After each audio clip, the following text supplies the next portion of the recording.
रायजोनि गुबुन गुबुन जिल्लाफोरजों लोगोसे बाक्सा जिल्लानि 628 नं मायंफारा गुदि फरायसालियावबो खुंफुंदों गनउत्सव।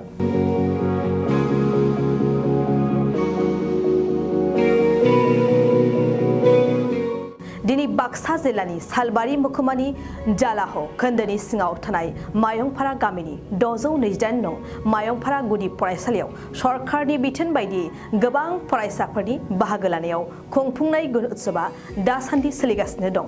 दिनै बे गनउत्सवनि हाबाफारियावनो फरायसा फोरोंगिरि आरो दिथागिरिजों लोगोसे गामिनि रायजो राजा आरो गामि आफादनि आफादगिरि नेहाथारियाबो बाहागो लादों।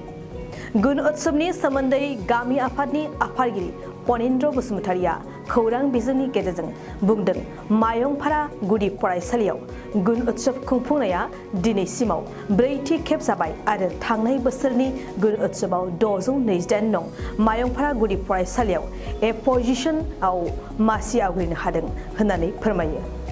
जोंनिया बोसोरफ्रोमबो जिहेतु जों सरकारनि थिननाय बायदियै मावबोगासिनो दं। बे दिनै जोंहा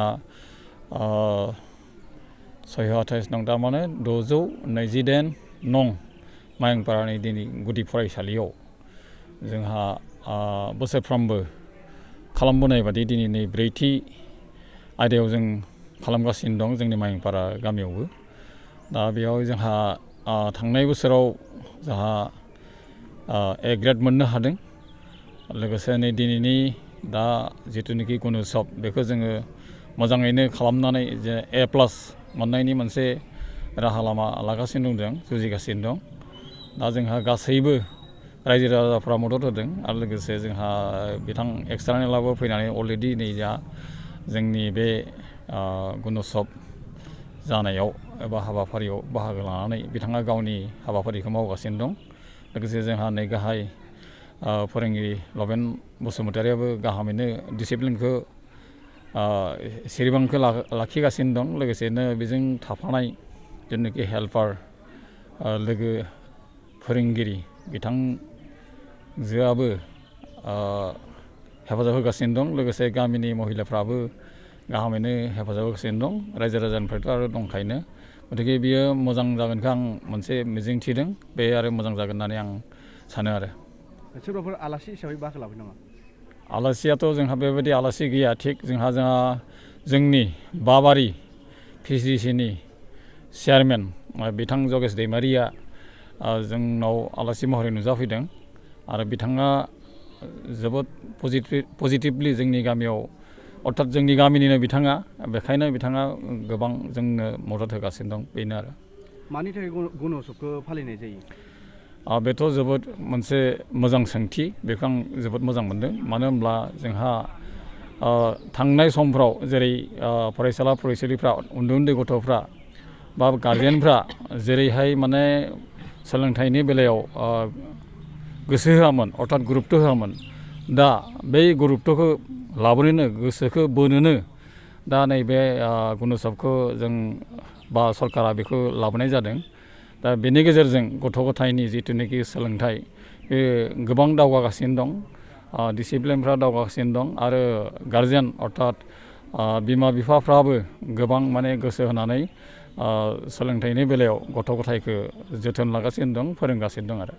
दासिम बेसेबां बोसोर जाखो ओरैनो गनउत्सव खुंनाया? दिनैसिम नै 4थि आयदायाव सफैबाय। दिनै 4थि आयदानि गेजेरजोंनो गनउत्सवआ सोलिगासिनो दं। আচ্ছা, এইটো অসম চৰকাৰৰ শিক্ষা বিভাগৰ মানে প্ৰতি বছৰত এই গণোৎসৱ হিচাপে পালন কৰে। 3দিনীয়া কাৰ্যসূচী, এনে 4দিনীয়া কাৰ্যসূচী। প্ৰথম দিনটো মানে নিজে সেল্ফ ইন'ভেশ্যন হয় আৰু তাৰপিছত বাকী 3 দিন প্ৰত্যেকৰে আমাক ডিউটি দিয়ে এক্সটাৰ্নেল এলিভেটৰ হিচাপে। আৰু সেই হিচাপে মই আজি দ্বিতীয় দিনা আজি আপোনাৰ 628 নম্বৰ মায়ংপাৰা LP স্কুলত হিচাপে ডিউটি পালন কৰিবলৈ আহিছোঁ। এনে কি কাৰণে এইটো গণউৎসৱটো পালন কৰিব লগা হ'ল? এইটো আচলতে মই যিখিনি শুনা পাইছোঁ, এইটো আচলতে গুজৰাট মডেল। এইটো গুজৰাট মডেলৰ পৰা আমাৰ অসমতো এইটো 4th টাইম 4 বছৰ হ'ল এতিয়ালৈ। এইটো মানে শিক্ষাৰ মানদণ্ডটো যাতে অলপ উন্নত হয় আগতেতো আমি আপোনালোকেও দেখি গৈছে, আমিও দেখিছোঁ, আমি পঢ়ি গৈছোঁ কেনেকুৱা আছিলে। সেই পৰিৱেশৰ পৰা আমাৰ ডেভেলপ হৈছে বহুত। তাৰো ওপৰত যাতে যাব পাৰে, ল'ৰা ছোৱালীবিলাকৰ শিক্ষাগত মানদণ্ড উন্নত হয়, তাৰ কাৰণে চৰকাৰে এইটো ষ্টেপ লৈছে। আৰু চৰকাৰৰ এইটো ষ্টেপক মই 100% সমৰ্থন কৰিছোঁ। ভাল লাগে, ডিউটি কৰিও ভাল লাগে, আৰু ৰাইজৰ মানুহখিনিক লগ পায়ো খুব ভাল লাগে। 4th টাৰ্ম, তাৰমানে ইয়াৰ আগতে 3 বছৰ হৈ গৈছে, এইটো 4 নম্বৰ মানে 4th টাৰ্ম গুণোৎসৱ।